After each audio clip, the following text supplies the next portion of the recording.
இன்றைய தினத்துக்கு உரிய முதலாம் வாசகம் இறைவாக்கினர் ஆமோஸ் நூலில் இருந்து.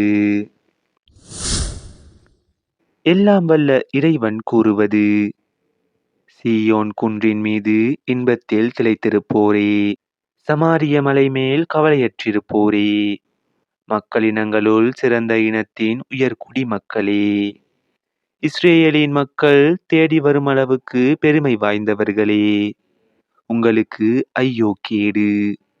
தீய நாளை இன்னும் தள்ளி வைப்பதாக நீங்கள் நினைக்கிறீர்கள், ஆனால் வன்முறையின் ஆட்சியை அருகில் கொண்டு வருகின்றீர்கள். தந்தத்தாலான கட்டிலில் பஞ்சனை மீது சாய்ந்து கிடப்போருக்கும், கிடையிலிருந்து வரும் ஆட்டுக்குட்டிகளையும் மந்தையிலிருந்து வரும் கொழுத்த கன்றுகளையும் உண்போருக்கும் ஐயோ கேடு!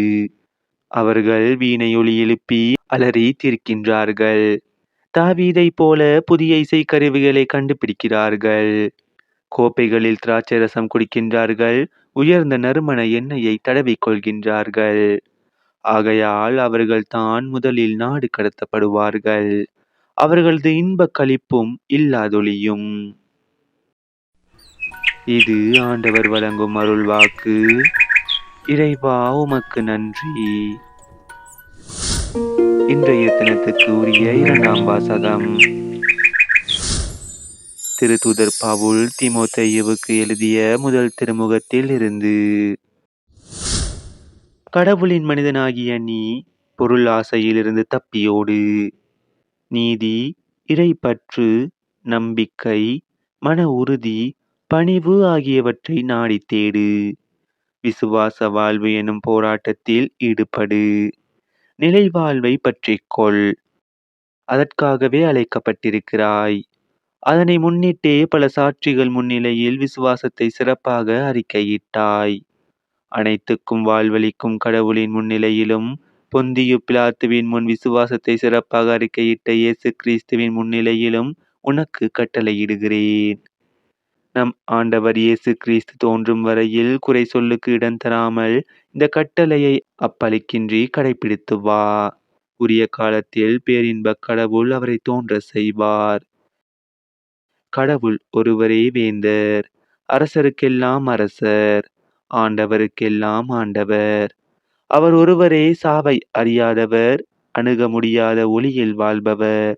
அவரை கண்டவர் எவருமிலர், காணவும் முடியாது. அவருக்கே என்றென்றும் மாண்பும் ஆற்றலும் உரித்தாகுக. ஆமேன். இது ஆண்டவர் வழங்கும் அருள்வாக்கு. இறைவா உமக்கு நன்றி. இன்றைய தினத்துக்கு உரிய நற்செய்தி வாசகம் லூக்கா எழுதிய தூய நற்செய்தியில் இருந்து.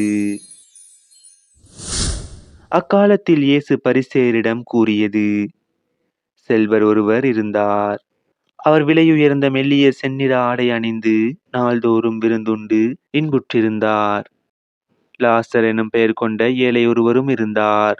அவர் உடல் முழுவதும் புண்ணாயிருந்தது. அவர் அச்செல்வருடைய வீட்டு வாயில் அருகே கிடந்தார். அவர் செல்வருடைய மேசையிலிருந்து விழும் துண்டுகளால் தம் பசியாற்ற விரும்பினார். நாய்கள் வந்து அவர் புண்களை நக்கும். அந்த ஏழை இறந்தார். வானதூதர்கள் அவரை ஆபிரகாமின் மடியில் கொண்டு போய் சேர்த்தார்கள். செல்வரும் இறந்தார். அவர் அடக்கம் செய்யப்பட்டார். அவர் பாதாளத்தில் வதைக்கப்பட்ட போது அண்ணாந்து பார்த்து தொலையில் ஆபிரகாமையும் அவரது மடியில் லாசரையும் கண்டார். அவர், தந்தை ஆபிரகாமே, எனக்கு இரங்கும். லாசர் தமது விரல் நுனியை தண்ணீரில் நனைத்து எனது நாவை குளிரச் செய்ய அவரை அனுப்பும். ஏனெனில் இந்த தீப்பிழம்பில் நான் மிகுந்த வேதனைப்படுகிறேன் என்று உரக்கக் கூறினார். அதற்கு ஆபிரகாம், மகனே, நீ உன் வாழ்நாளில் நலன்களையே பெற்றாய். அதே வேளையில் லாசர் இன்னல்களையே அடைந்தார்.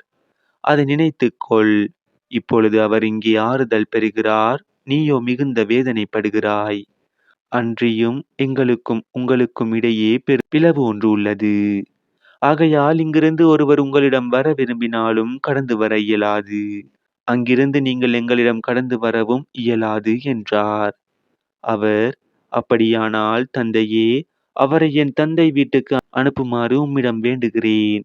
எனக்கு 5 சகோதரர்கள் உண்டு. அவர்களும் வேதனை மிகுந்த இந்த இடத்திற்கு வராதவாறு அவர் அவர்களை எச்சரிக்கலாமே என்றார். அதற்கு ஆபிரகாம், மோசேயும் இறைவாக்கினர்களும் அவர்களுக்கு உண்டு. அவர்களுக்கு செவிசாய்க்கட்டும் என்றார். அவர், அப்படியல்ல, தந்தை ஆபிரகாமே, இறந்த ஒருவர் அவர்களிடம் போனால் அவர்கள் மனம் மாறுவார்கள் என்றார். ஆபிரகாம், அவர்கள் மோசேக்கும் இறைவாக்கினருக்கும் செவிசாய்க்காவிட்டால் இறந்த ஒருவர் உயிர்த்தெழுந்து அவர்களிடம் போனாலும் நம்ப மாட்டார்கள் என்றார். இது நம் கிறிஸ்து இயேசு வழங்கும் வாழ்வு தரும் நற்செய்தி. கிறிஸ்துவே உமக்கு புகழ். இன்றைய தினத்துக்கு உரிய சிந்தனை துளிகள். முரண்பட்ட 2 கதாபாத்திரங்கள் உலகம் என்ற மேடையில் அன்றாடம் அரங்கேறிக் கொண்டே இருக்கின்றன. மனித வாழ்வின் இரு வேறுபட்ட துருவங்களை சித்தரிக்கும் உவமை இந்த செல்வரும் லாசரும் உவமை. ஏழைகளை ஒதுக்குவது, ஓரம் கட்டுவது, கண்டு கொள்ளாமல் இருப்பது சமூக குற்றம் மட்டுமல்ல, கனமான பாவமும் கூட என்பதை உணர்த்தும் உவமை இது. தாழ்ந்தோரை உயர்த்தி செல்வ செருக்குடையோரை சிதறடிக்கும் ஒடுக்கப்பட்டோரின் அடையாளமாக்கிய இலக்கு லாசர் என்ற பெயர் கொண்ட முகவரி தரப்பட்டிருக்கிறது.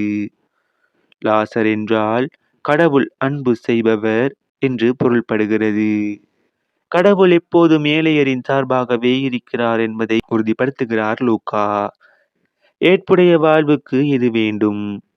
பிறரால் நாம் மறக்கப்பட வேண்டியவர்களாக இல்லாமல் நினைக்கப்படுபவர்களாகவும் நேசிக்கப்பட வேண்டியவர்களாகவும் வாழ வேண்டும்.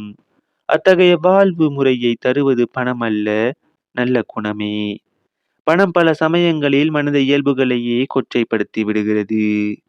பொருளிடத்தில் பற்று கொண்ட மனிதன் வாழ்க்கையின் உண்மை பொருளை அறியாது பொருளற்ற பொறுப்பற்ற வாழ்க்கை வாழ்கிறான். பணம் இருந்தும் பகிர கருணை குணமில்லாத மனிதன் நடமாடும் பிணமே.